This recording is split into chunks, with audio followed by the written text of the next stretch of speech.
Hi guys and girls, welcome back to my channel. Today I'm gonna tell you about Nellie Bly. She is my hero from the 800s because she went undercover in an asylum and she found out that the patients were treated badly. And then she wrote that in a newspaper and became famous for it in a way. When the public found out about this, Blackwell's Island increased funding for mental health care, and she forever changed investigative journalism because she actually went there, hands on, investigated what was happening in this asylum. I find what she did fascinating because I always wanted to go undercover in a mental institution and see how the people live in those places and how they're being treated. And she did all of that. She made my dream come true, although it was centuries ago. So, who was she exactly?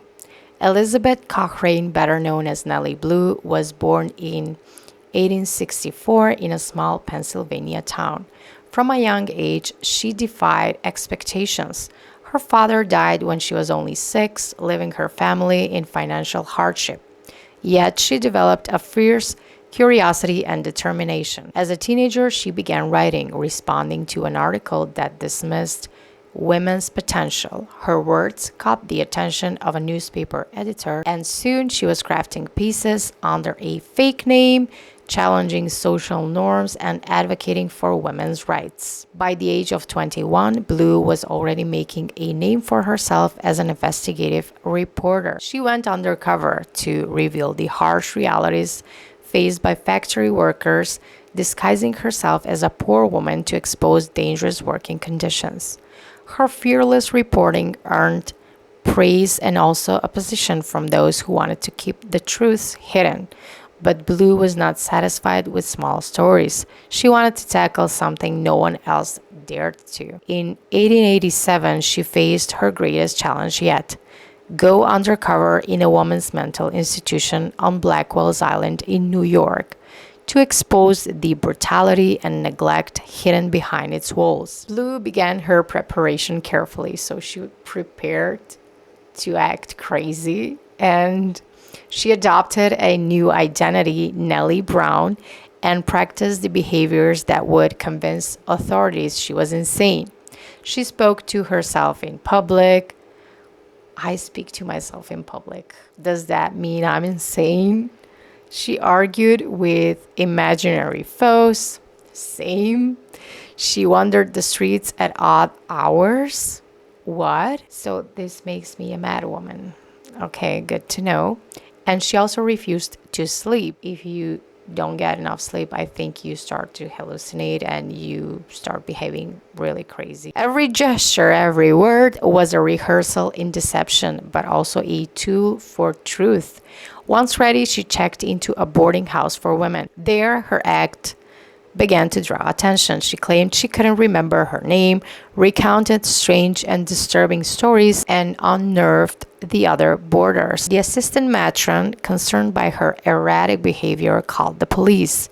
Bly was taken to a courthouse, examined by a judge, a physician, and a police officer. Can you imagine? No one caught her act. They all believed her, so she could have been an actress as well. She kept up her performance flawlessly. The evaluation concluded she was insane. Within hours, she was sent to Bellevue Hospital for observation and shortly after, transported by ferry to Blackwell's Island. Inside the asylum, the reality she found was far worse than she had imagined. Women were crowded into filthy rooms, forced to endure ice-cold baths and scant rotting food. Some were restrained with ropes for hours on end. Some patients had committed no crime and suffered no mental illness, yet they were treated as if they were monsters. Immigrant women, unable to speak English, were particularly vulnerable. Bly endured 10 days of this grim existence, witnessing firsthand the neglect, abuse, and indifference of those in power.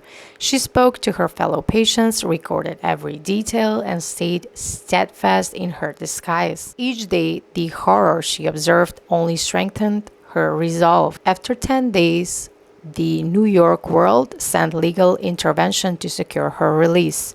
She stepped out of the asylum, a free woman, and her mission was complete. But the story was just beginning.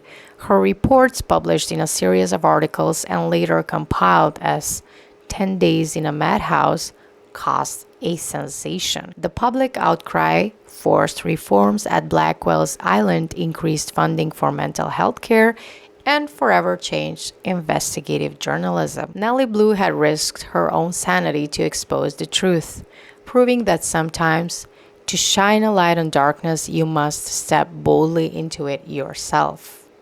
And she did that. She went undercover in an asylum, proving that they are treating people who are mentally ill and even those who are just committed by their families for whatever reason. They're treated poorly as well, and also immigrants. She was the hero of her era. Have you guys heard of Nellie Bly? Let me know in the comments below what do you think of her story. Thank you for watching. Like, share, subscribe, and see you in my next one. Bye, guys.